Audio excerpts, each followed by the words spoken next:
आणि आता ही बातमी तुमच्यासाठी मोठी धक्कादायक अशी आहे। 15 लाख कोटींच्या घोटाळ्याने संपूर्ण देश हादरलाय। राजेश मेहता यांच्यावर या घोटाळ्याचा आरोप आहे। या महाघोटाळ्यामुळे देशातील सगळ्यात मोठी संस्थात्मक गुंतवणूकदार असलेल्या LICला मोठा आर्थिक फटका बसलेला आहे। कारण LICची या कंपनीमध्ये सुमारे 10.80% इतकी मोठी भागीदारी आहे। सेबीने कंपनी आणि तिचे चेअरमन राजेश मेहता यांच्यावर सखोल चौकशी पूर्ण होईपर्यंत शेअर बाजारामधील खरेदी आणि विक्रीवर पूर्णपणे बंदी घातली आहे। कंपनीने 2011 ते 2025 या दरम्यान परदेशी उपकंपन्यांच्या माध्यमातून खोटी कमाई दाखवल्याचा ठपका ठेवण्यात आलाय। राजेश एक्सपोर्ट्सचे शेअर्स मागील काही काळामध्ये प्रचंड कोसळले असताना सुद्धा LICने आपली गुंतवणूक कायम का ठेवली, यावरून देखील आता राजकीय नेत्यांनी आणि आर्थिक विश्लेषकांनी LICच्या व्यवस्थापनावर आणि पारदर्शकतेवर देखील गंभीर प्रश्न उपस्थित केले।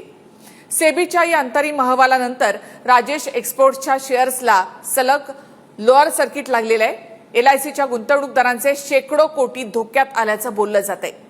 15 लाख कोटींचा घोटाळा करणाऱ्या राजेश मेहताचा घोटाळा जगातला सगळ्यात मोठा घोटाळा असणार आहे। मेहताच्या कंपनीमध्ये इतर म्युच्युअल फंड कंपन्या गुंतवणूक करण्यास टाळाटाळ करत असताना LICने मात्र यामध्ये गुंतवणूक केलीच कशी? यामध्ये सगळ्यात मोठं दुर्दैव म्हणजे LICचा गुंतलेला पैसा हा सर्वसामान्य जनतेचा आहे आणि त्यामुळेच LICनं यामध्ये नेमकी गुंतवणूक का केली हा प्रश्न देखील आहे। LICच्या व्यवहारांमध्ये पारदर्शकता नाही का, यासारखे अनेक प्रश्न उपस्थित झाले।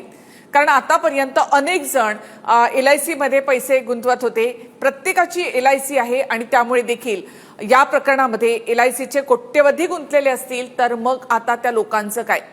शेअर बाजार नियामक संस्था म्हणजे हे नेमकं काय प्रकरण आहे आपण पाहूयात। तर शेअर बाजार नियामक संस्था सेबीने बंगळुरू येथील jewellery company Rajesh exports limited आणि तिचे मालक आणि व्यवस्थापकीय संचालक राजेश मेहता यांच्या विरोधामध्ये अंतरिम आदेश दिलाय।